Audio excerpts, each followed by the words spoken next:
Sometimes a company will replace a loyal employee at a much higher cost than give the same employee a smaller raise. That feels unfair, even malicious. But here is what you need to know. Sometimes it is just structural.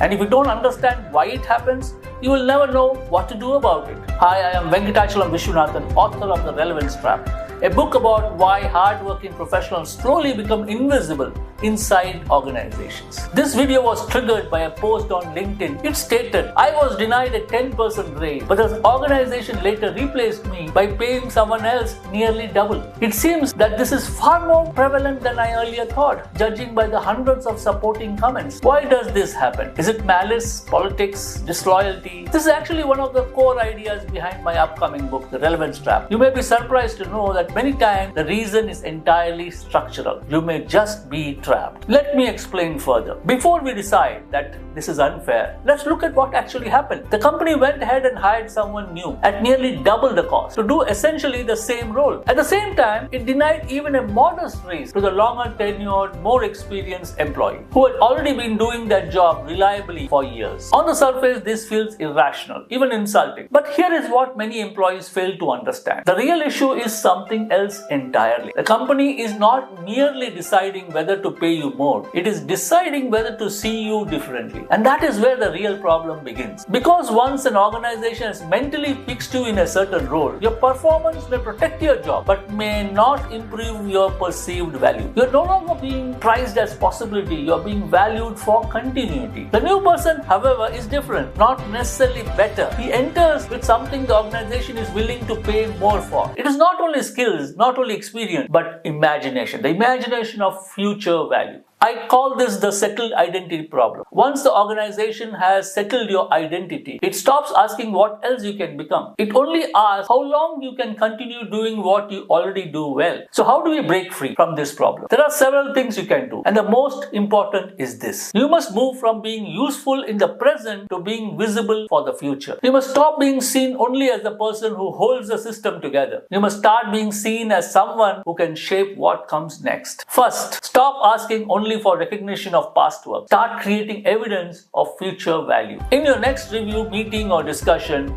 don't only say, I have handled this for years. Say, here is the pattern I'm seeing. Here is the risk if we continue like this. And here is what I think we should change next. Do you see what happened there? You just shifted from being a dependable executor to a person interpreting the future. I call this moving from execution value to interpretive value. That one shift matters because you are no longer presenting yourself only as the person who carried the work. You are presenting yourself as someone who can interpret the future. That is how you begin to break the settled identity problem. This is exactly what I explore more deeply in The Relevance Trap. Hi, I am Venkatachalam Vishwanathan, author of The Relevance Trap. Here is the ultimate truth. The organization does not want to look for people outside if it can afford not to. Recruiting external talent is expensive, exhausting, and highly risky for them. They want to find the answer inside, but it is your job to make that decision easier for them. You do not need to compromise your professional integrity, participate in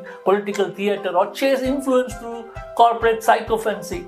You just need to change the currency of your conversations from past continuity to future possibility. Shift your language from execution language to interpretive language and give them the confidence to invest in your future rather than just rely on your past. If you like this video, hit subscribe. Let's ensure your hard-earned experience remains entirely relevant for what comes next. Drop a comment below. What do you talk about in your meetings? Is it only about execution or do you interpret the future? Let's talk. I'm also building a simple Relevance Trap scorecard to help professionals identify where their authority may be leaked. If you want it, comment scorecard below. It's free.